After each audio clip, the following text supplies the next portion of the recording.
I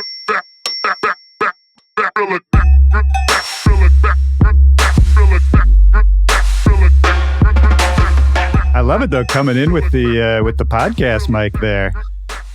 Dude, I've had this for so long and I'm just starting to use it a little bit. I've attempted to do a podcast like 3 times probably. Have you really? Like recently? Yeah. Maybe forever ago, and then during COVID, and then maybe like a year ago or 6 months ago. Okay. Like, I mean, I was full on. I recorded 2 or 3 episodes, and it was cool. I really liked it. And then I'm like, I really don't want to talk to nobody else. I'm like, they're like, yo, do you want to do this podcast with this guy? Like, he has this coming out, and I'm like, no. I mean, welcome to my fucking life, man. I was going to ask you, I'm like, you ever setting up, it might be me today, but like, you ever setting up and you're like, fuck, man, I really don't even care about this guy.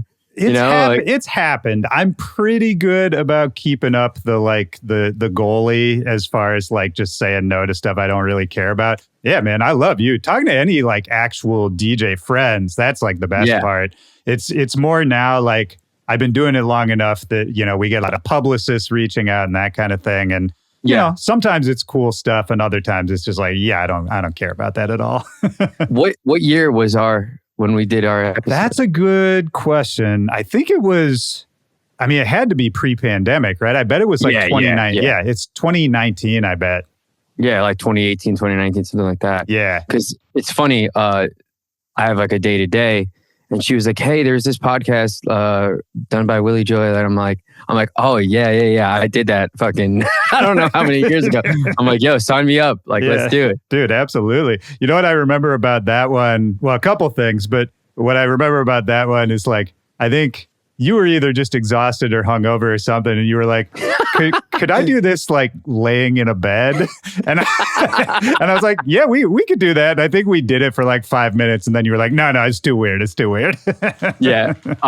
Was it, you know what? It might've been during the Blackout tour. It was because Kurt dropped in at the end of it. I remember that. Okay. It was. Yeah. Oh my God, man. That was still to this day my favorite tour.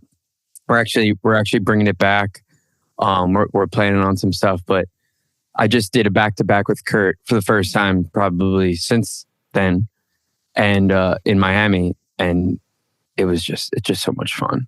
I love you guys together, man. It's just like the best. It's funny because before you guys started working together, I don't think I would have been like, yeah, let's put those 2 guys together. But then once you did it, I was like, oh, this is perfect. Like the energy is just so good. And we're both like mashup nerds. Yeah. So like what we do is like, if I know I'm playing with Kurt, like I'm going to try to nerd out and like figure out some stuff to like sneak in my set to get a reaction from him. right. The crowd. You know what I mean? Like I'll make something in, I'll be like, and it drops and he's like, yo. And I'm like, yeah, we got him, you know? And he'll do the same thing. I think that's probably why the energy is so good, is because you guys are like doing it to just fuck around with each other, you know? Yeah. It's the same way that, like, to bring it back to podcasting too, it's like, it's the same way I think people connect with certain podcasts, or like just, you feel like you're hanging out with a group of people, you're part of the friend group kind of thing. You see those dynamics, and I never really thought about it, but that's a good point. I feel like when you guys perform, it's kind of that same dynamic where people just feel like they're hanging out with you, you know? Yeah, it's really like a conversation, and a back-to-back is very similar in that way, you know? Because like, you also, like, you don't want to force a back-to-back or force like music together. And then there's some, like, I've been on some podcasts where they're just asking the most generic questions, and I'm like, man, this is rough. Yeah, dude. Some I try not to be an asshole, but like I really want to be. You know, I really, really want to be. It's tough not to be. I think especially as you get older too, and you sort of realize that like, yeah, what I'm doing right now doesn't matter at all. So like, it's so tempting to fuck around. Yeah. I did a podcast. I want to say, was it a year or 2 ago? My sense of time is just, dude, cooked. I couldn't tell you. but they're like, oh, they don't have that many followers, like blah, blah, blah, blah. And they're like, they haven't had it. And I'm like, let's just do it. Let's like, who cares? Because you could go on a podcast with someone with 1 billion followers and it could be ass anyway. And we did it and it was great. You know, it was like a bunch of kids that like kind of didn't know too much about me, which I thought was kind of cool, you know? Yeah. It's like a reintroduction. Because that's like the gift and the curse of like those stupid questions, kind of. Like that's why I like give it a little bit of room. It's like, where are you from? I'm like, bitch, if you don't know where I'm from, then what are we doing here? What are we doing here? Shit's on my forehead. You know what I'm saying? Like, but then it's like, all right, like let me reintroduce myself in a way. Well, yeah, and maybe if it's like a podcast that reaches a different demographic that doesn't have as much to do with like what you're known for, maybe that's cool. Maybe that's a way to reach a new audience. Not to mention, without shitting on anyone in particular, it's like a lot of the big established ones, that's where you're going to get the boring questions anyway. Yeah. You know? Yeah. And it's the same with like DJ shit too. Like all the new exciting stuff comes from unknown kids, you know? Of course. Yeah. Like you gotta feed that undergrad. I mean, it's funny talking about the good and bad dynamics because we were talking about back-to-backs too. Have you ever had like, again, without naming names, like a really bad back-to-back set where you just don't... Oh, yeah.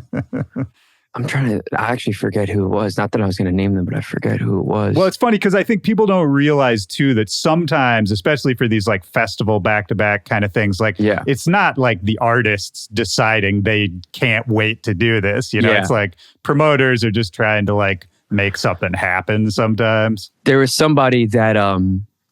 I made an edit and I'm like, yo, this goes from 150 to 160. It's like there's a transition within the song. And they were using sync. Oh, yeah. And they just couldn't deal with it, you know? It was a rough. And then there was another one that it was like another like mix issue where it was like, you know, they couldn't really... The mixing thing too, dude, that's partly generational, I think, but I've had that too, like where I'm playing with a younger DJ and they don't do it the same way. So I'm like, oh yeah, like you can't use sync for this part. You just got to like mix this part in. Yeah. And they just look at me like I'm speaking another language, you know? Yeah. Which, to be fair, I'm not even shitting on that. There's plenty of like new ways of mixing and like the ways younger kids are doing it where I'm like, oh, I should learn how to do this. You know, it's like it goes both ways, but it is one of those funny things. I've had those back-to-backs too, where you're just like, you're right. It is a conversation. It's essentially like you say something and the other person is like, I have no idea what you're talking about. Yeah. You know? Or like, you know, I have these edits that like kind of mix out pretty quickly, you know? It's like, yo, it's your turn. And they're like, yeah, play another one. You know, it's like I'm always ready. Like I'm playing a song. I got the next one and I already know the next two. Like I know, of course, you got to be, I mix pretty quickly. So like you have to have that mindset too. Kurt's really good with that. Kurt uses a laptop and I use SD cards. So like, it's not even like I'm kind of mixing. It's not like I'm really looking at his laptop. Like maybe I'm looking at it to grab the BPM, but after that, I got to mix by ear with him, you know? Yep. I'm not really looking at the CDJs because it's a different thing. It's not like the waves are coming up there in a way. Totally. You know? And I feel like that is part of that fun energy with you guys too, where it's like both of you guys are operating a little differently than you normally would too, right? Because it's if it was just you on your SD card by yourself, then you're using sync, you're doing like, you know, CDJ tricks. But when you're mixing and Kurt's using an entirely different software, it's just back to basics. Like, you know, make the shit sound good. And it's cool too, because he has so many classics that like we have to find a way to play all these new records that, you know, it's a new records that we just dug and found. Like, you know, there's like this new trap wave coming up and where it's been kind of a thing a little bit now. And me and Kurt are getting really into like digging and finding these new songs, these SoundCloud kids with 200 followers making these crazy trap records. So like we want to play all these, but also like he's got to play like his fucking 8 hits, 10 hits, you know? So like it's cool. Sometimes at the end of our set, it's like, yo, he's like, yo, did you play Whistle? I'm like, oh, yeah, I got to play right now. And then he's like, oh, I got to play this. I got to play this. I got to play. You know, it's cool in that way. That's great though, man. That's like, I feel like that gives a good perspective for people who maybe don't think about this kind of shit as much, where it's like, you guys are having so much fun that you forget to play your own music, you know, like, and that's kind of how it should be as far as I'm concerned. Cause I know all three of us, you, me, and Kurt, like, you know, we have a strong DJ background, and like, that for me is like what's still fun about it, is like digging for the new stuff, getting excited to play something on a big system and see the reaction. And then if you're lucky enough to have a bunch of hits, like that's a blessing, but it's like, it's still not exactly about that. You know, that's not necessarily what keeps you going. Definitely. You know, after the set, I just gave him a big hug. Kurt's a great hugger. You know, he's a great hugger. 100%. And I gave him a big hug, and I'm like, that was so much fun. And I was thinking, like, for anyone that plays like sports, like if you golf and you tee off and that ball just goes flying, same thing with like baseball, you don't feel anything. Like it's like this effortless hit that you just don't feel anything. And that's kind of like what a great back-to-back feels. It's just like the songs are just floating almost. If I could, that's how I would explain it. Like it's just effortless mixing, transitioning, and just energy, you know? It's just, that's a great way to talk about it. I know what you mean. That's fun. I've never heard it put that way. How is Miami in general, man? Because I mean, that's you've done your like 4B and Friends party there, I know, for many years. Yeah, that always looks crazy. I don't think I ever actually made it out to one of those, but you know, one day. It is. It's surreal because I don't know if it's like a Jersey thing for me, but like I remember being like a local DJ, and like a few of the guys, the older guys, they'd be going down to WMC. That's what it was back then. It was WMC for, the weekend. And they would tell me about all these pool parties, Eric Murillo, like all these guys, that they would come to Jersey, do a party, but then they had like these crazy pool parties, Mix Mash with Layback Luke, the Super You and Me parties. Like it was like legends. That's what it felt like. It was like, what do you mean? All these DJs are there at one time? Like it didn't even feel like, so that to me, it was like people were like storytelling it to me. And then one year I drove down and my wife reminded me, she wasn't even 21. She had to stay in the room. Like she couldn't even go to any of the parties. So like I must have I was 21 and she was 20. And I remember going around like, and just being like, this is fucking Disneyland. Like, this is crazy, And fast forward to throwing my own party. And it's the only time people always ask me like, yo, why can't they do this in LA? Like have a music week, or why can't they do this in Jersey? Have a music week. And it's like, I don't know.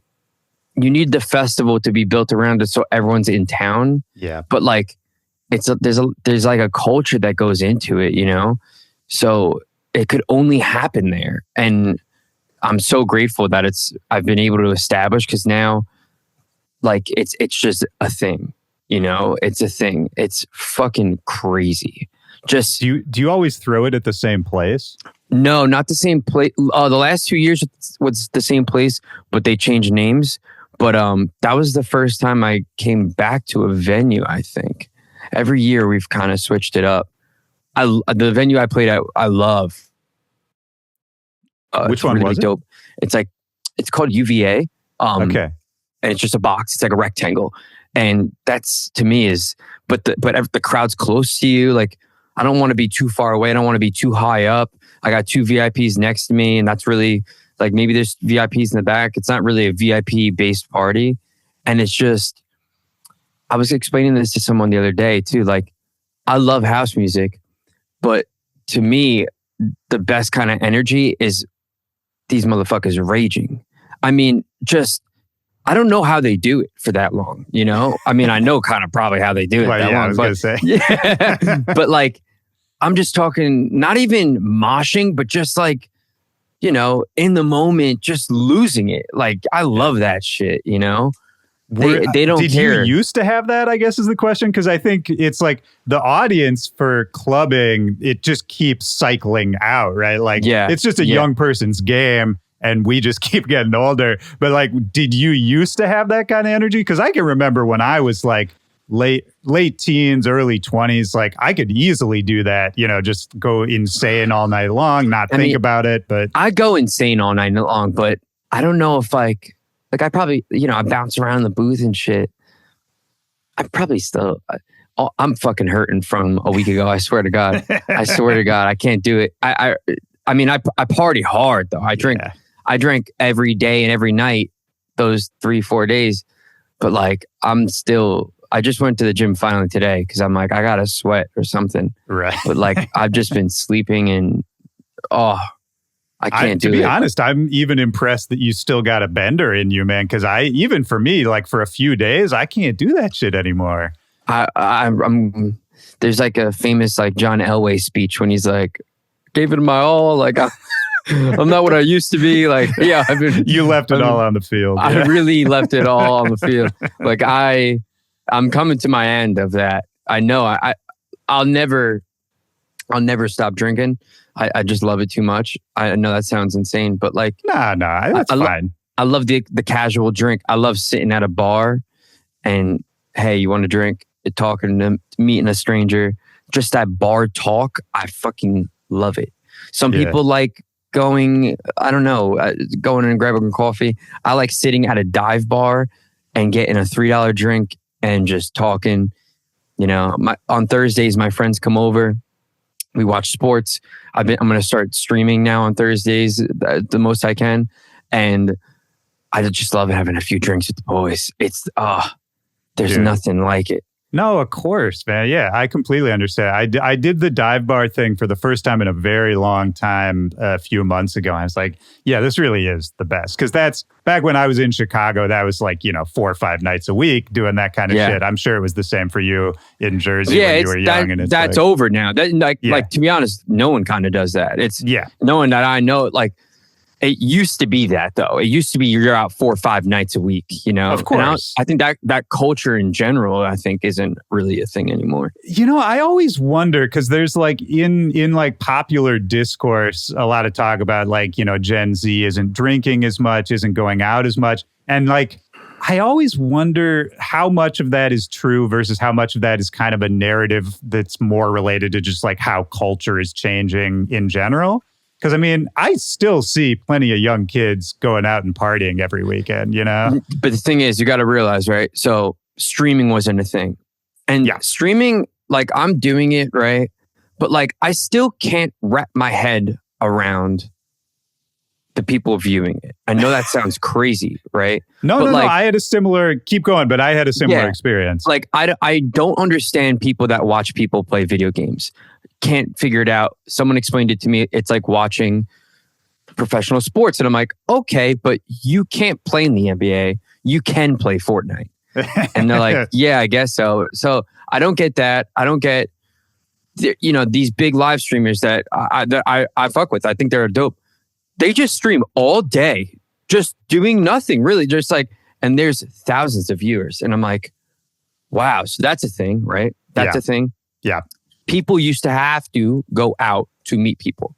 That's no longer a thing anymore. Now you just go on your phone, meet someone on Instagram, meet someone on Tinder, meet someone, like that culture is a whole new thing, So like I do think younger kids maybe have not trouble, but I think they just get less experience interacting with a large number of people from a young age, just in general. And that for sure has some kind of effect. I'm not smart enough to say what it is exactly, but overall, I think that for sure has an effect.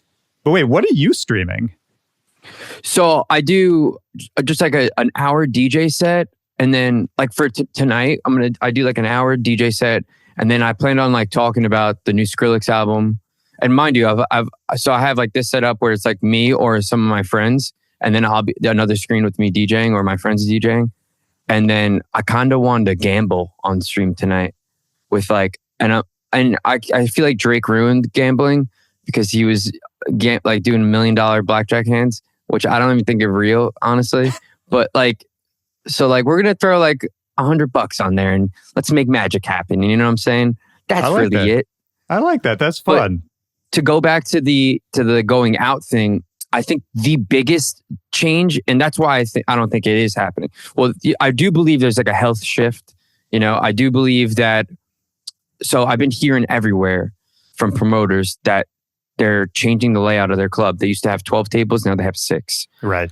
I think that bubble has bursted a little bit because people used to go out every night, and then instead of every night, they would pick once a week, and then instead of every once a week, they're picking once a month to go out and go ball out on a table.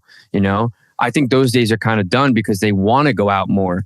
So now they're spending less. But the whole thing about spending less was I used to be able to go out with $20 in my pocket. Yeah. Maybe throw $10 in my gas tank, go out, $20, have a night. You know, I can't even imagine being 18 or 21 and going out. You leave your house, it's $150. It's crazy. It's so like, nuts. I get that part of it where it's like, I don't know how they do. I don't know how these kids do it, you know? Yeah. And I just think they're not experiencing. I'm so grateful I lived in the era that I lived because I got to experience so much and so much social interaction with going out all the time, you know? And it wasn't about getting drunk. I mean, 18 to 21, I wasn't even going out and getting drunk like that. First of all, we didn't have Uber. So like someone had to drive, you know, or you had to drive. And I never if I had a sip, I wasn't driving, you know? That's so good. like, That's good. I never was like that. And if someone was driving too, they weren't like the DD thing was, tonight I'm the DD. Like that was for real, you know? So I think that's a thing too. Like, it's like no one is like, they're all ticket Ubers. That's money. Then you got to get in. Then a drink is like fucking $15. Like they're just getting and then a ticket, they're getting banged over the head, you know? Yeah. I mean, I've talking to promoters and like venue owners for sure. I think one thing that is true that I've heard from a bunch of people is just like people are drinking less, like the bar is making less money in general. And I think part of that is like people pre-gaming a little more. I think part of it is like this generation just doesn't like booze as much. It's like they're either smoking or doing other drugs or, you know, or maybe it's a health thing. Maybe they are more health conscious and they're just doing less in general. But it does change the dynamic, man. It's weird.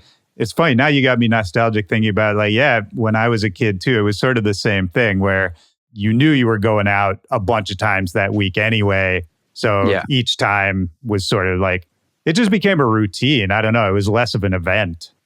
This is the first year of my life that I've had like 5 people I know become sober, not because they fucked up their life. They're like, it's something I'm doing. And I'm like, the fuck you talking about, dude? Don't quit on me like this. Wait, who's left for you that can really hang? Because there used to be, I mean, when we first came up, like everybody knew sort of the legendary partiers in the crew, but I feel like there's less and less and less of them. Like, is there anyone you still like in our scene who you can still really party with? Dude, I'm trying to think. There used to be people that like I'd meet up with, like for the first time. They'd be like, hey, what's going on? They're like, we've heard that we need to party together. And I'm like, well, let's have at it, you know? Yeah. But it's funny, Kurt doesn't really drink. He really doesn't. He doesn't. No, really not drink. much. But when he's with me, he used to pick like one show, like out of a run. Like we'd go, I don't know, Houston, then here, and then here. And he'd be like, all right, like Orlando, we're going to turn it up. And man, he is the best, bro. He's a lot the of fun, best. man. When he lets it loose, he's the best. But man, I lost a lot of soldiers, you know? I mean, and I'm one of your betrayers too, man. I barely party anymore. I mean, I'm not. No. And I'm kidding. But like, I was never like the craziest party guy, but I would always, you know, have a few drinks when I was DJing back in the day. Yeah. And these days it's weird. It's like a self-imposed rule, but I just don't drink when I DJ anymore. I'll maybe have a drink when the set's over, or like, you know, if I'm going out, have a cocktail at dinner, that kind of thing. But I don't know. At a certain point, I had to separate the DJing from the booze. It just didn't work for me anymore. When I'm recording, I don't really. I'll have like one or two drinks while I'm recording because I can't be like Like I want it to look good for the viewer, so I don't get bombed. But then after it's game, set, match. I really don't enjoy drinking while eating. Oh, okay. Interesting. It's like, I've never said like this pairs well. Like it doesn't, Hennessy doesn't pair well with food. With anything. Yeah. And it's funny too. I just kind of realized my buddy just got married and he's like, bro, we finished like 2 bottles. Like, and I feel great today. And I'm like, oh, there's different shifts of meals that we're like, we've been drinking cocktail hour. We've been drinking entrees. We don't really do that. And that's the thing too, when I'm not a drunk eater, I don't, some people, they get drunk and they're like, I gotta order food. I'm not big. I don't like to eat when I'm drunk. I don't know why. I think it's weird. You're a purist. Yeah. I go down and get into it. That's really it. Oh man. Well, speaking of when you're recording sets, I'm jumping all over the place, but I saw that like live set that you posted on YouTube where you're kind of in that like that concrete like warehouse living space. Yeah. That was super fun. I like the whole thing. Great remixes, all that. But I wanted to, just because I wondered how many other people picked up on this, the little shitty mixer you were using was don't hate on my mixer, bro. How old is that mixer? I hadn't seen one of those in so long. I actually got a bunch of comments on it. It's a DJM 450. Here's my whole thing, right? I'm not using fucking 4 channels. Right. I don't need that big ass fucking mixer. I don't need 4 channels. I had that for turntables. I've had that forever. It's a great mixer. But all the rain mixers that I had all the rain mixers back then, I loved going to a club and getting the effects from the Pioneer mixer, having the filter and the echo. Rain never figured that out, and it just doesn't sound as good. The filtering and the echoing on the Pioneer is amazing. And one day I walk into Sam Ash and I'm like, bro, they make a 2-channel Pioneer, and I got that bad boy. It was on clearance. And I've had it for a very long time. I just love it because, I was like, they definitely don't make those anymore. No. They should, though. But it's a good idea for sure. I think the 2-channel thing kind of got taken over. And I feel you on that. Yeah. I definitely feel you on that. I think it sort of got taken over with like the Serato style mixers, the Rain ones you were talking about. But even to this day, they're still making like the A9 or the S11. Yeah. Whatever they are. And they're sick mixers, but you're right. They still don't have that just super easy dial in your effects. Like nice big knob. Like, and a lot of these new ones, they just got too many things on it. I don't need all that. You know what I'm saying? Yeah. I just played with the V11 or V10. Oh, the V10, the fucking spaceship. I've played on that thing. What are we doing? There's so many fucking knobs. Even for like a crazy techno DJ who's mixing on like 8 decks, I'm like, I think they don't need that much. It's silly. Yeah. It really is silly. But I love that mixer, man. But it's there's certain things you can't do, like streaming and shit. Like the mic doesn't sound great from there. Like there's the outputs could be better, it's just, but I love that mixer. Before that mixer, I had it was a Korg mixer where it had like the effect pad in the middle of it. Wow, you're remember taking the me Korg back. machines? God damn, yeah. The Chaos pad. Yes, the Chaos pad. Yeah. Wow. Yes. You could drag your finger across it and do the effects. That shit was cool, actually. I had that mixer forever. It was white and green. It was fucking sick looking. And then I was at Monmouth University and somebody poured a whole drink over it. Ooh, damn. That was like 2012, by the way. It was so long ago. That's so funny. I've lost some gear that way myself. Yeah. I've had speakers go on fire. I'm one of those guys that I got the booth on blast. Yeah. I got that bad boy cranked. A booth hates to see me coming, It really does, bro. Oh man. And knock on wood, I don't got any ear problems. Do you use earplugs? Nah. Dude, you got I got to stand on this one. You got to use earplugs. I know. It's bad, man. Well, I'll say this story only because it happened really recently, but good friend of mine, I just played a show with him like at the end of 2024. And after that show, he like blew out his eardrums. Oh and my God. he's still going to doctors for it. He basically had to retire. Like he can't be around loud noises. I think I'm looking for that.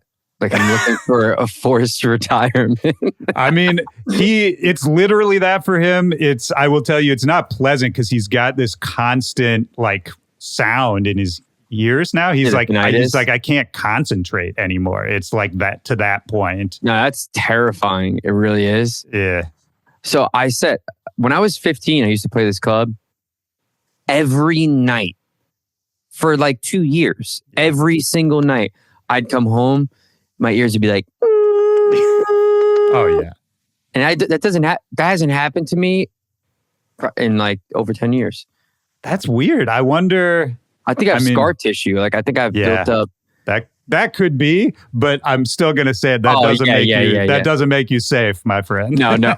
And on top of it, so I do jiujitsu like probably 3 times a week, and I'm starting to get cauliflower ear and stuff. Oh shit. Okay. So you do it serious. Yeah. And my ears, if they're not fucked up before, I'm just going through every type of warfare to damage my ears. So wait, are you doing like competitions? Like I did one tournament. I'm going to do another tournament in June, I think. Wow. Because I feel like most people who get into it around our age, it's more of kind of just like exercise training. They're not like really doing full contact shit, you know? So like I'm competitive at heart, and the gym that I'm in, like there's some guys that are trying to do this for a living, you know? And like they're trying to be great. And being around that just fucking inspires you. Shout out Henzo Gracie, Middletown, New Jersey. There's people in there trying to be great. And it's like it forces you to want to be better. And then all of a sudden it's like you're putting in that work, and it's like, why am I putting in all this work if I'm not gonna, try to prove to myself something, So I just signed up for a tournament one day. I haven't felt adrenaline like that probably since the first time I played a festival. It's like that numbing feeling, that silence when you're looking out to a crowd and it's just silent and tunnel vision. My first match, I got out there and like you feel like you could hear your heartbeat. You know what I mean?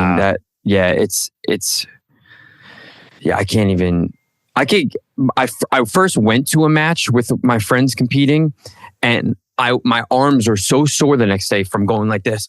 Get him, My arms are sore the next day. I'm like, wow. I got to do it. And man, it was just the adrenaline there's nothing like that. Have you ever been to like a UFC fight or anything like that?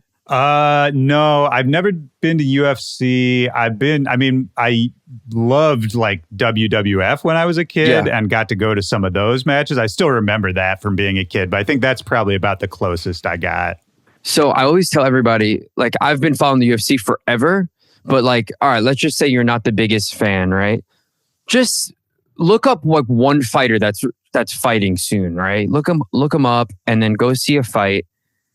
To watch someone that you've kind of been watching knock somebody out is the craziest thing.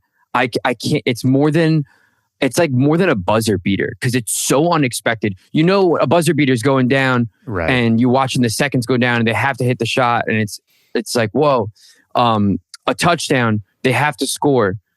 A fight, it's boxing, you get knocked down, they count to 10, they let you back up.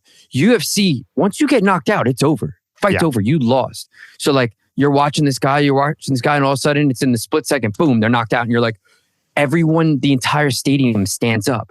Oh, and that feeling, woo! Yeah. Put that in a pill. Whoa. Oh my God. Well, wait, so what is it? What's keeping you so stoked about the music side of it then? After like the initial adrenaline wears off, after all the shit that gets us into it in the first place, like what's still keeping you going now? What's still exciting and fun? There's a lot. I don't want to sound so negative, but there's a lot to not be stoked about. There's a lot. I mean, we can talk about that as much as you want, my friend. Oh man, I could I go talk on about it all the time. I could go on forever. The scene has changed so much, so many things that like I didn't sign up for, but I'm not going to complain because it's still the best job ever. Yep. But there's nothing like DJing. Like if there's a heaven, I'm DJing in it. Like I love, and I'm so grateful that I have friends that come out to my shows because like when I'm playing and I look around and I see, I literally say this to my friends every time we go out. I'm like, we're out to dinner, we're out, chilling before. I go, guys, we're all chilling right now. We're all just, calm. There's going to be a moment tonight that I look around and you guys are fucking animals. And I love that. I can't, there's almost, it feels like the movie Click, like I'm able in my brain to pause it for a second and I kind of look around and I'm able to soak it in during my set. Like I'm able to do that. That's a huge ability, man. I talk about being able to do that all the time, especially with kids who are coming up and really starting to like get a lot of those big firsts. That's maybe some of the only valuable advice I can give anyone is just like, try to take a snapshot. And I can't do it though when I'm not playing.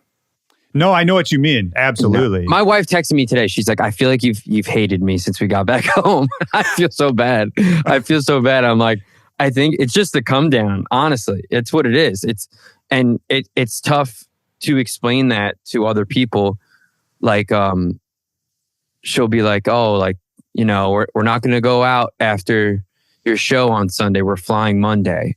You're playing till 2. Our flight's at 8. And I'm like, all right, that's fine. And I'm playing at a strip club. Like it was lit. Yeah. Like it was awesome. I'm like, babe, that's fine. I'm just letting you know, like when we go back home, I'm not going to bed though. She's like, what do you mean? I'm like, I'm up here. Yeah. You can't just shut this off. I know I probably sound like a degenerate, but like I just need to like wind down a little bit. Like I can't just shut it off. Yeah. Like it takes like a little bit for me to like come off of that high of like, yo, I'm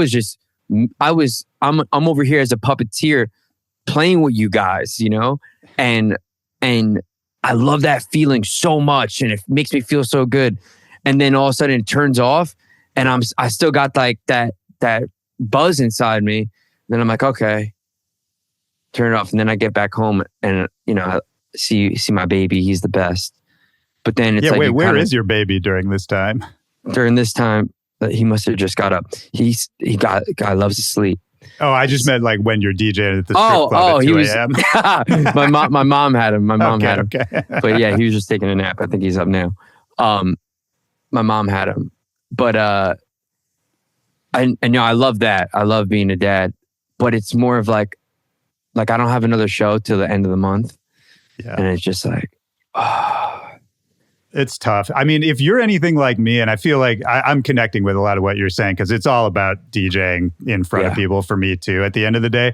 Like, I love a lot of aspects of what we do. I love making music. I love connecting with other people who do it, all this shit. I love traveling, etc. But for me, like, I do all the rest of it so that I can go DJ. Like if I didn't get to DJ at the end of all the rest of it, it wouldn't really be worth it, no matter what the rest of it was, You can't get me to leave my house, really. Like it's a lot for me to leave my house. But like you said, like I love talking to the promoters. I love the promoter picking me up and us grabbing a bite to eat. Like I love all of that.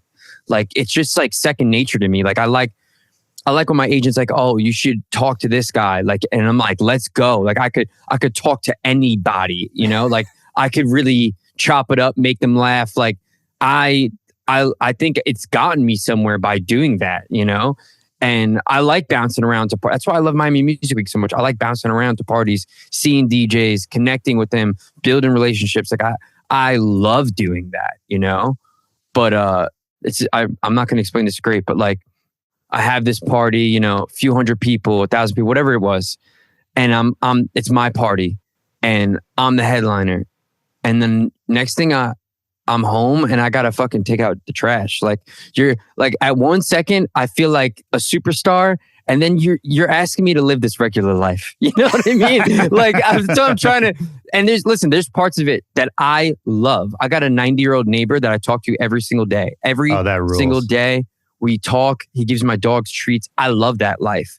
But I think because I'm doing both of it, sometimes that middle ground that transition period is tough for me. I don't think you're alone in that, man. I mean, that's definitely the adrenaline at the end of the night. And then especially if you're not with friends or not with family and you just go back and you're in the empty hotel room by yourself with all that energy. It fucks people up, man. That's like partially, there's plenty of stories of people, you know, that's why they get on drugs or keep partying or whatever, because they don't know how to deal with that transition. And I know what you mean, man. It's like, because for me, I don't know if it's the same for you, but for me, like, it's not really about like, oh, I'm a rock star. Everybody has to look at me. It's more yeah. It's more like just like I love, because music just connects automatically in my brain. Like I just see how it should flow together. I see what should come next, how to keep the energy going. I know you do too. And it's that kind of thing where when I'm up there doing that, I'm like, oh, this is like, I just feel seen. I'm like, oh, this is like just me actually. This is like people getting to know me better than if they had a conversation with me. You know what I mean? And that to me is what feels so good. And you're in this kind of alternate reality space. And then you go back to like, oh, well, now I just have to be a person like this other way. You know what I mean? And for me, it's that going back and forth that's a little weird where I'm like, I wish I could just, because it feels better to me to be the person doing the DJing than it is to be the person living regular life. Maybe that's bad to say too, but no, I think it's another thing too, or that's why I love jiujitsu so much, is because like I can't think of anything else while I'm doing that. Yeah.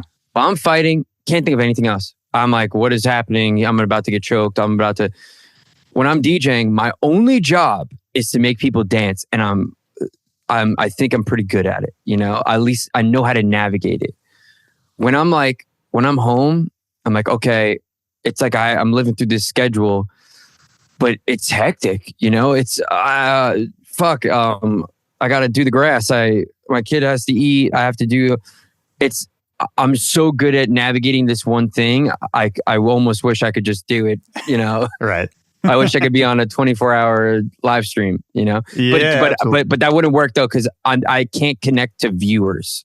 I need to connect to live people. But like, I think that's what it is too. Like when my wife, we have a calendar, we keep everything in there. Our grocery list is on notes. Like the more I'm organized, the more my brain works better. But as soon as plans change, I'm a fucking wreck, man. I'm like if I have the gym at 12, but I wake up a little bit later, I'm probably not going. Okay, I'm like, in my head, I'm like, I don't have enough time. You know, it's just how I operate, you know? I'm like, I'm never late. I've never missed a flight. Like I live this one way. But as soon as you throw a little change in me, I start stressing out. And I read some quotes, like that's where stress comes from. It comes from change and adapting to change. You know? Well, change is the hardest. It's like the eternal human paradox, right? Change is the hardest thing in the world. Nobody likes that, but it's the only thing that is assured in life, right? Yeah. Like, that it's going to change. And it's one of those things that, I don't know. I don't know what that is. I guess it's just like once we find something that feels familiar or secure, you don't want that to go away. It's like instinctual of just like, no, I already found safety and comfort. I don't want that to go away. But I hear you, man. I mean, you don't strike me as an anxious person, like just talking to you. But then also if I think about it, I'm like, actually, I could see you getting pretty anxious, like when no one's around. I definitely have parts of me that are super anxious and parts of me that aren't. I mean, is it an issue for you in general life? Like, I hate being alone. I hate being alone. Okay. I really do. I hate being alone. There's some guys that like, they love when they're home alone and doing their own thing. Even like, especially like single guys. I fucking hate being alone. I tell my wife all the time, rarely does she, like she had like a bachelorette party to go on. She's like, you got the house to yourself. And I'm like, I fucking hate that. She's like, what do you mean? I'm like, I like when you come home and do all the laundry and dishes and shit. Well, no, maybe your company sometimes too. I sleep better when she's in bed with me, There you go. Yeah. She's like, what do you mean? I'm like, I'm fucking on. It makes no sense. It makes no sense. If she's in bed and a intruder comes in, I'm fucking good. Let's go. I'm strapped up. I'm ready to go. You're in my house now, you know? When I'm home alone, sleeping by myself, I'm so on edge, it makes no sense. Like I can't sleep. I don't, and that's how hotels are too, but I don't have, I mean, I barely sleep in hotels, but like I'm sleeping for an hour and it's shitty sleep anyway because I'm so afraid to miss a flight. I'm getting up. Dude, but I'm the same way too. It always blows my mind when you hear, and you party too, which is interesting because you always hear like, oh man, I partied so hard I slept through my flight. And I never understood that for a second. No. There's something in my brain too, where if I know I have a flight at a certain time, like I almost don't even need to set an alarm, you know? Same. I've woken up before the alarm many times. Yeah. And I'm a professional at this. Like I pack, I'm fucking ready to go. I have my shit laid out. Like it's the first day of school on the bed. You know what I'm saying? Like, dude, same here. I'm so ready to get up and go to the airport. I've never talked about this, so I'm curious because this is super interesting to me. When I get back from a gig, almost every time I'll like walk it, like order of operations, walk back into the hotel room, maybe pee. The next thing I do 99% of the time is pack for the airport before I like sit down and relax. Bro. I'm packing before I go to the gig. Oh, there you go. I love it. I'm like packed, ready. Like, no joke. All I need is 1 minute to get up. You're right. Go to the bathroom, leave. Yeah. You know? No, I do know, man. That's so funny. That's I wonder how many other people do that because I've never really talked about that, but I do that constantly. And I'm a big lounge guy now. Like I'll go to the airport early. I have no problem chilling at the airport. I go to the lounge, have a little breakfast. That's it. Feels so stress-free when you're doing it like that. Yeah, you know? True. I don't want to rush to my flight and then sit at the gate. Like literally, I don't stand in line for group one. Fuck all that. I'll board last. I don't even care. You know? I'm gonna be at the lounge, chilling out. And then I'll walk on when I walk on. That's the thing too. When you're leaving the plane, everyone's getting up to be in a rush. You know, I'm right? Like, yeah, we're gonna go when we go. You know? Yeah. The getting off the plane is always weird because I'm like, guys, this is gonna take forever, no matter how quickly. No matter where you are, yeah. Like. And then I've never seen someone run off. No one's ever in a rush, dude. They just want to get their bags and get off, and then they're walking. Like, right. It's weird mentality, man. I still do I will line up to board, but that's just because sometimes like I want to make sure there's space for my shit in the overhead, you know? Yeah. But where are you at? I feel like I got to do my job for a second here. Like musically, where are you at with music right now? Because I got a promo for Techno Bell, the new one. I'm happy to listen to that. Oh, dude, it's great. It's awesome. I love it. I have a great story about Techno Bell, by the way. That was a big reason why I wanted to do this. I'm like, I have to record this story, and what better way to do it than like on a podcast? Okay, great. Because I remember Henley said you wanted to pod, and I was like, I wonder why, and then I never asked. So I was I'm glad we got here. Okay, well, tell me the story. New single, Techno Bell. Yes. What is the story for it? So, I hear this guy. Guess has put up this idea, and I go, oh my God, I love that song. I haven't heard it in forever, right? Final Chapter. I'm like, yo, shoot me the stems. And he's been making a lot of techno, like this new hard techno thing is super popping right now. And I've always loved to like, all right, how do I fit in this new genre that's popping off, like without changing my sound, you know? So like he was doing like this hard techno thing, and I'm like, yo, I'm going to make a Jersey club drop, and then we'll make it a record, whatever. So he sends me the stems, we work on it. I played at a show, which is like the ultimate test. I always tell people, I played at the show, I get a good pop. And then I put out the set. What song is this? What song is this? What song is this? I'm like, another good feeling. Like, you know, there's a demand for it. There's a want for it. It's like, all right, send it to the label. And they're like, okay, we'll go clear it. And Jess is the other artist. He sends me the guy's Instagram. I don't even click on it, right? I just copy and paste it and I send it to the label. And I'm like, yo, this is the original artist. He owns all the song, blah, blah, blah, blah. Now, I've known Final Chapter since I could remember. Like, it's an old rave record, you know? Right. It's huge in Jersey. It's big in the Jersey Shore. Like, that's how I came up, you know, it's one of those like records. So I thought it was a European record. I thought this was like a Mr. Vane type record, right? So whatever. Few months goes by, the holidays, January, February, whatever, you know, the slow months of the music industry. Finally, they're like, yo, we're talking to the guy. It looks like we're going to be able to clear it. He's pumped that you're from Jersey too. And I go, what? They go, yeah, he's from Jersey. I go, whoa. What are you talking about? He's from Jersey? Mike is from Jersey? He's like, yeah. You didn't know? And I'm like, no, I didn't know. I go, send me his Instagram again. All right. They send me his Instagram. I click on it. First 3 pictures are with my dad's friends. I'm like, oh, shit. Oh, my. We've been waiting months. I'm like, oh, my God. First thing, I hit up my dad's friend, who I'm now friends with. This guy, Anthony Acid. He's a legendary producer from Staten Island. Huge 90s like house rave classics, and then started working with Wu-Tang. My dad brought me to the studio when I was like 14, and he was just showing me stuff. He did a lot of stuff with like DJ Scribble, legend, right? Yeah. First picture, it's him. Oh my God, he lives right by me now. You know, we always try to keep in contact. Great guy. I call him up. I go, hey Ant, how's it going? Yo, what's up? I'm like, listen, I'm trying to clear this song. I'm trying to clear Final Chapter.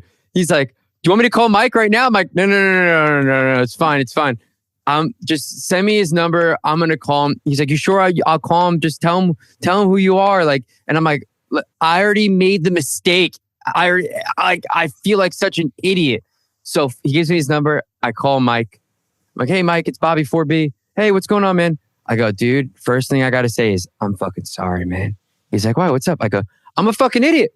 I thought this song came from Europe. He's like, nah, man, Jersey record. And I'm like, oh my God, I got to educate myself. God damn it. I felt like such an idiot. Oh my God. But we ended up talking for like an hour. We have, you know, a bunch of mutual friends. He fucking docks his boat right by my house. Like all this shit. It's in my neighborhood, wow. This song, you know? And I felt like such an idiot, but now I'm cool with him. Like, it's so crazy. This rave classic is a Jersey record, this was one of those songs that should get way more recognition in my mind, you know? But then I found out it was really kind of only big in certain areas. I was just about to say, some songs are like Chicago had some of those regional hits too, where if you play it in the city, people lose their shit. You play it somewhere else, you get nothing. I thought that was a worldwide, I mean, to me, it's a classic, you know? And I've been finding out more and more, a bunch of these New York, New Jersey records, they're so local. It's crazy. That strip club I was just talking about, I was with DJ Craze. Oh, yeah. And I started dropping some 80s freestyle records because that works in New York, New Jersey, Miami, some San Francisco, some Chicago. Like it's very, you know, localized. 80s freestyle never really broke out of that, which is crazy to me. You play some 80s freestyle shit in Jersey, people are singing every word of it. You know, It's nuts how some of that works, you know? Yeah. Well, I mean, you know, Kendrick just sampled When I Hear Music. So it's like, it does kind of like, it squirts out in little different places here and there, but it's like, then again, I don't know how many people listening to the Kendrick record are going to be like, oh, what is this? Let me go research. You know, like no one's doing that.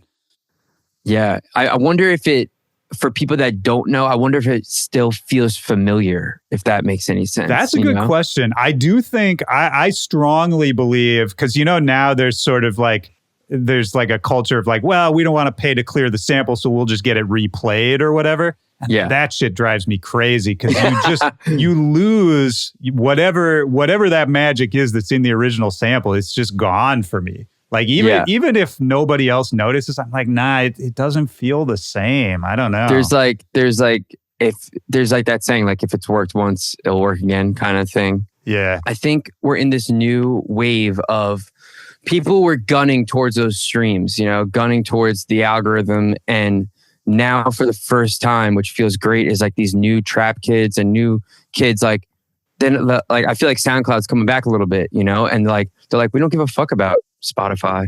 We don't give a fuck about these playlists. And I'm like, hell yeah. Like, let's get back to like that underground feeling of like we never give a fuck about plays or any of that shit back then. Oh, you know what I mean? It's just about how do we reach people? And I think you just have to be authentic. And that's my goal for this year. It's like, if it doesn't sound like 4B, I'm not doing it.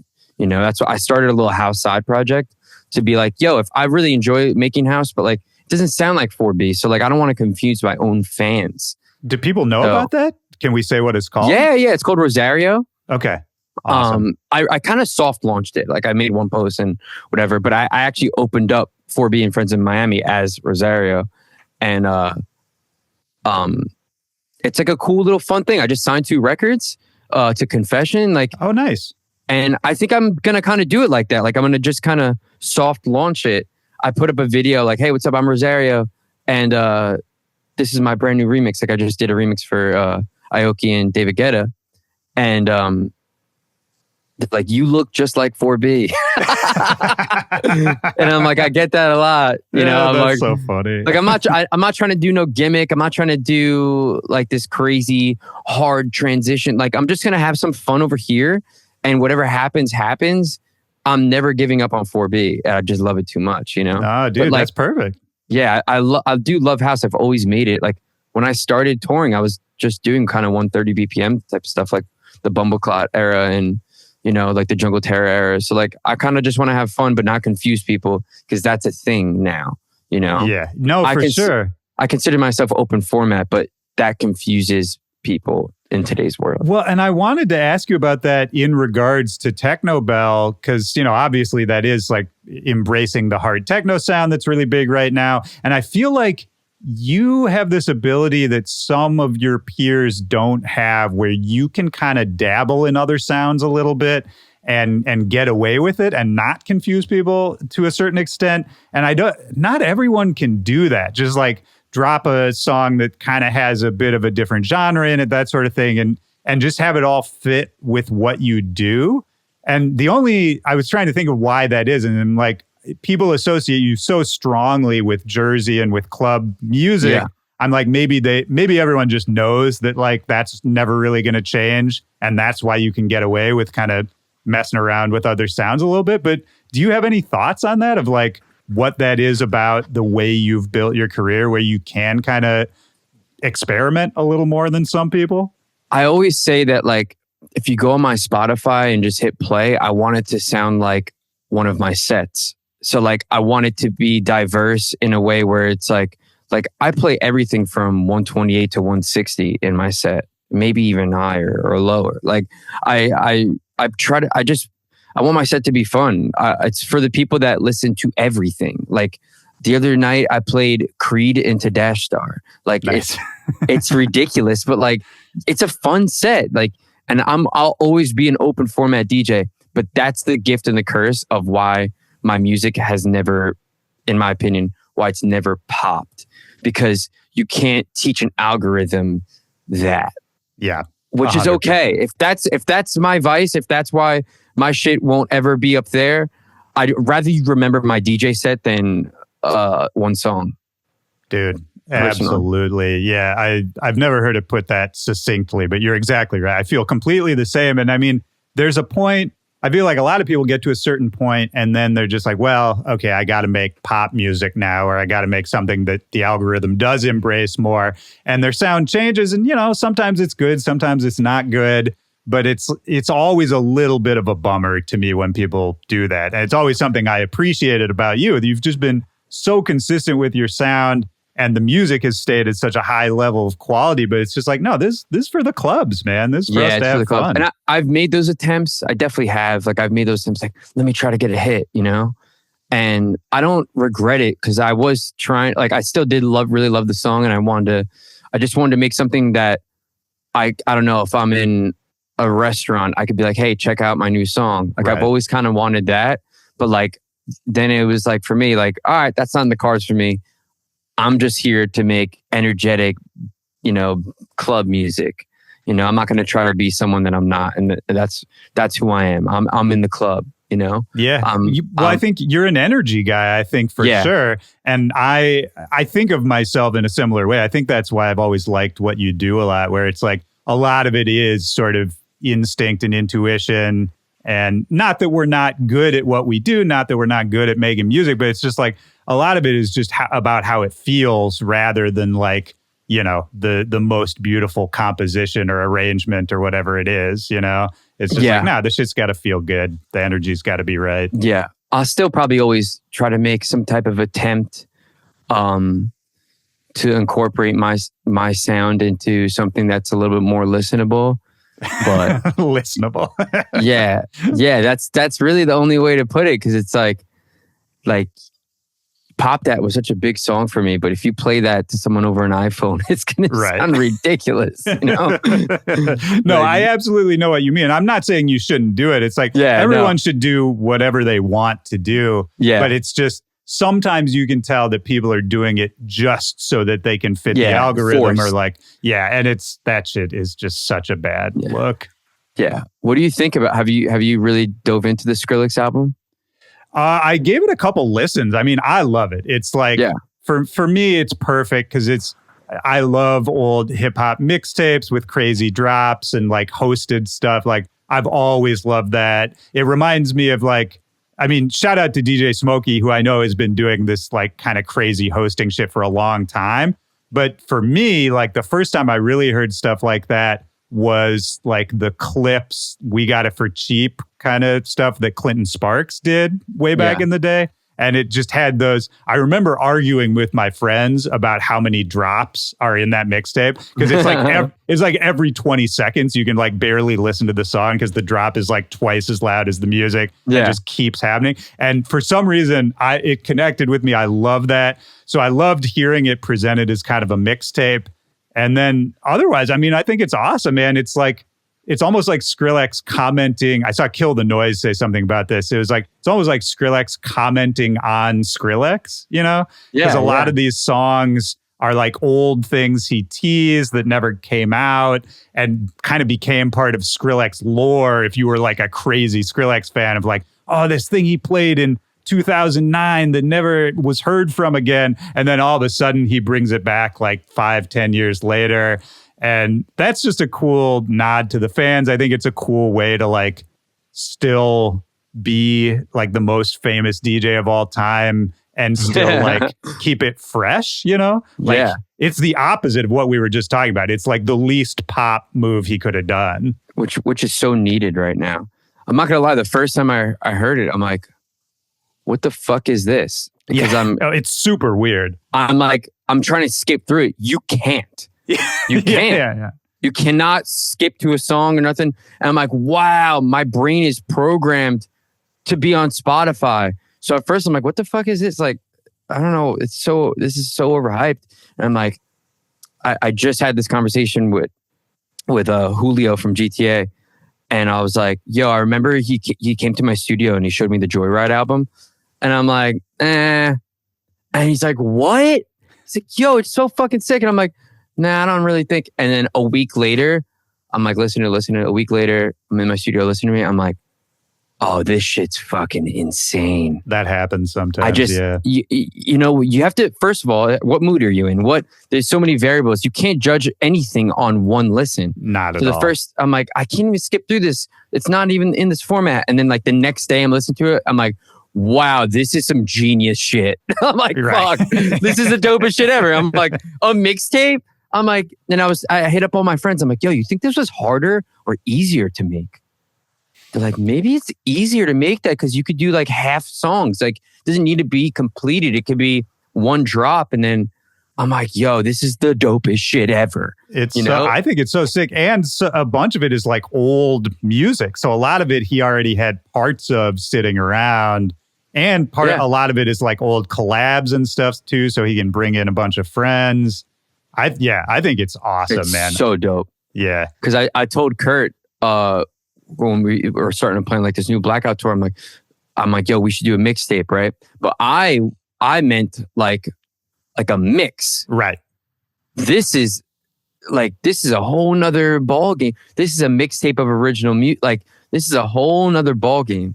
Yeah. So like on like a business level too, I don't know if this is true. This is just what I heard, but I was like, it's like basically a way for him to do his last album that he's contractually obligated to do without like really making it an album. Wow. And I don't know if that's true. That may not be true, but that's what I heard. That's a cheat code, but that makes sense. It's smart, you know? When I saw like 36 songs, I'm like, what the fuck is this guy on? What is this? You know? But that makes sense. Wow. Yeah. I believe it. And it's just cool to me, man, because so many, you know, doing this podcast, even like when I've talked to so many artists, it's like, what got you into this? Who's your inspiration? It's always Skrillex, like just almost 100% of the time. And it's so cool to me to get little examples of this where it's like, oh no, he's still like, it's not like a legacy thing. He's still innovating and still just crushing. Not to mention, he took a big step away. Oh yeah, for sure. Step away, but then when he came back, it was like it still felt fresh and new. Not to mention, he is still probably the best producer in the game. You know, it's like sonically, it's insane. The mix is insane. I was just listening to an interview. I think it was Fortet. He was like, watching him produce, it almost aggravated me. And I've seen him produce. He was like, he mentioned workflow too. It looks fake. Yeah. I've seen him do it. It looks fake. He's like, bro, it's insane. And it's insane. Just done. It looks like he made Ableton, you know? It looks like he's hitting shit. Windows are popping up, you know? Yeah. It's so funny. He's an alien. I've always said he's like an alien. And you know, it's like a video game. Like he knows the secret levels. Yeah. You know? You ever see somebody play on keyboard and mouse, you know? Oh, like if you're playing with a controller, it's like, yo, what is this guy on now? You know?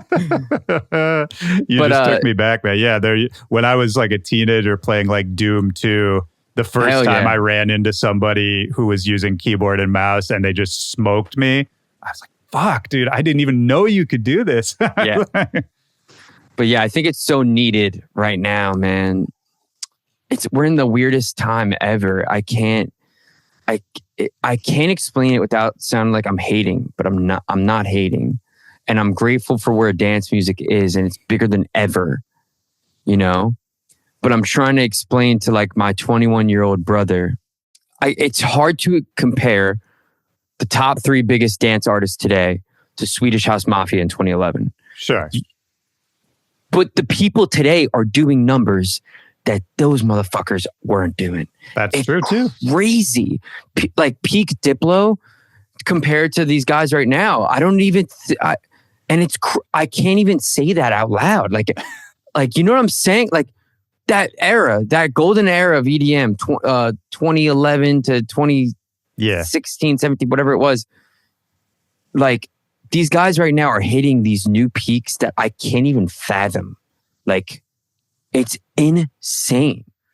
I remember there was a very big artist stressing about selling out one shrine, right? And he's Shrine in LA for people. Yeah, Shrine in LA. It's a very big room. He was the biggest artist. Okay, he was stressing out about selling one shrine. Fred again did 9. Yeah. Yeah. What the fuck are we talking about? Knock 2, I think, did 4. Yeah, 4 or 5 or something crazy. Like, yeah. What? Bro, what are we... we're talking about the biggest artists in the world. Like, the biggest dance artists in the world back then. It's just hitting these new peaks. These guys are doing in Madison Square Garden. Like, it's fucking nothing. Yeah. You know? Like, it's hitting these new levels without anthems. Yeah, it's not so driven by I don't want to say it's not driven by the songs, because these guys are making great songs, but you're right. It's not in the same way. It's not like going to see the person you've been hearing on the radio for the last year and a half. You know what I mean? Yeah. Like, I think everything, I mean, I have a lot of thoughts about this. I don't know that I have the answer, but it's like everything's been so like sectioned off now. Like someone could be the biggest artist for a bubble of people, but if you weren't in that bubble, you would have never heard of them. And like something like that didn't used to exist, because it used to be more of a monoculture where like, yeah, Swedish House Mafia, their songs are on every radio station that plays dance music. And it's just like everybody knows those songs. Whereas now it's so, I mean, the algorithm is part of it. The speed that social media moves and the internet moves is part of it too, where like, something can gain so much hype so quickly that it's like, yeah, for some people, it's the biggest thing in the world. And for other people, they just haven't even caught on yet. But my question with all of it is like, who out of this new crop can make it last? Because I think there's so many talented people doing it. And like all the people you named are super talented. And I'm very happy that they're having these moments. My question is like, in this era of like crazy hype and social media bubbles and all that, how do you build a lasting thing?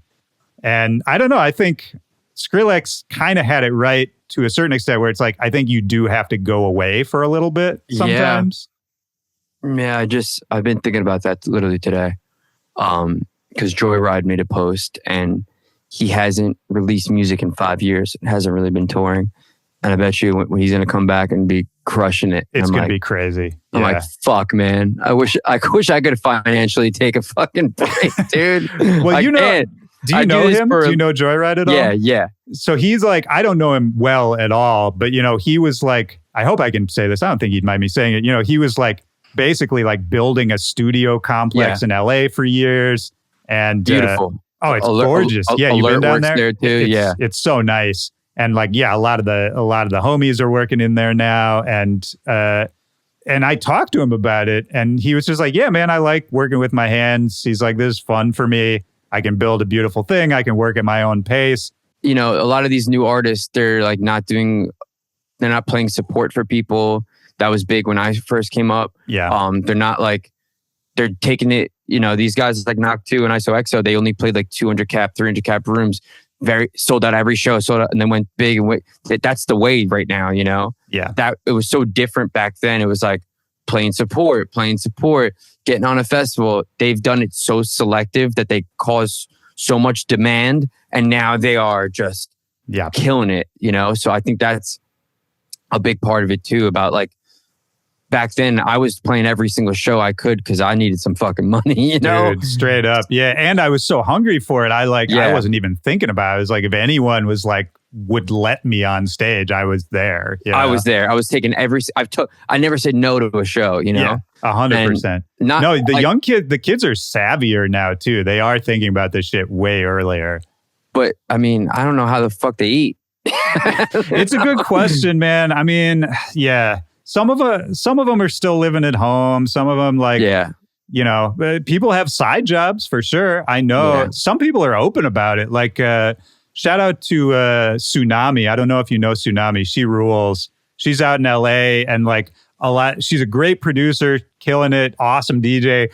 And her music is great too. But she like part of her like content strategy, I guess you could say, is like she's very open about the fact that she works as a barista. And like a lot of her videos are like, I'm on my break. Here's my new single kind of thing. That's awesome. Yeah, it rules. I tell all these new kids now, I'm like, I always used to say there's not enough time. You know, it's an excuse. There is enough time. Like you should work the side job. Like you need to figure out regular life a little bit. And then when it comes time, you'll know. Yeah. You know, like I can't do this shit no more. You know, I got 3 shows this weekend, and then I have to 100%. travel on Thursday, and And also, like, the longer kids hate to hear this, I hated to hear this when I was a kid, but it's like the longer you wait, the better you're gonna be when it happens. Exactly. Like, and having some money in your pocket does help. Oh, dude, absolutely. And it's like, there's that hunger. You can't wait to get out there. You want to grab every opportunity, like we were just saying. But like sometimes realistically, it would go better for you if you did it a year from now, like you get better effects from it. You'd be better prepared. Your music would be better. Like, it's hard because you can't really be objective, but it's like, man, are you really ready? Like, is your music, this the best music of your whole life right now? It's not going to get better 6 months from now. Yeah. Do you know Viper Active? Oh yeah. Crushing. Bro. He's it, man. Yeah. He rules. Crazy. I just had him on here a couple months ago. Oh, really? Yeah. Sick. He's awesome. Bro, he just did a podcast, and he was explaining his production of, he doesn't use anything on his master. I saw that, yeah. Yeah, he's just a freak. He's another one, man. He sent me some stuff. I'm like, yo, this sounds like Skrillex made it. Like, if someone told me, yo, Skrillex made this, it's this record, and it's not one of his biggest records. It's called Stay. I still play it. It's such an amazingly produced record. It's amazing. Yeah. Like vocal, melody, then has a drop. Like, it's amazing. He wows me, that dude. He's insane. He's one of the tops. You know what he did? You know his background before he like popped off when he was doing like Fiverr remixes for years? He was telling me about that. It's crazy. He was like, yeah, I probably made like, I don't know, 1,000, 1,500 songs in a couple of years. Yeah, like 2,000 songs, something ridiculous. These guys are getting the best remixes of their life for like nothing. For nothing. It's so crazy, dude. I got to wrap because I have to bring my wife to work. Her car's absolutely. in the shop. No. Yeah, dude, I meant to wrap a while ago, but I'm just having too much fun. But it's fucking great to catch up with you, man. Dude, amazing. It's so much fun, man. Is there anything else you want to get out there? Anything we should mention before we head off? No, man. Just I appreciate you having me on. Stay tuned. Things are in the works. And I love it. Yeah, thank you, bro. Dude, thank you, man. It's fucking great to see you. I hope it's not so long again before we reconnect. Definitely. We'll do it again. Absolutely, man. All right, dude. Take care, man. Thank you. Appreciate you. Appreciate you, bud. Peace.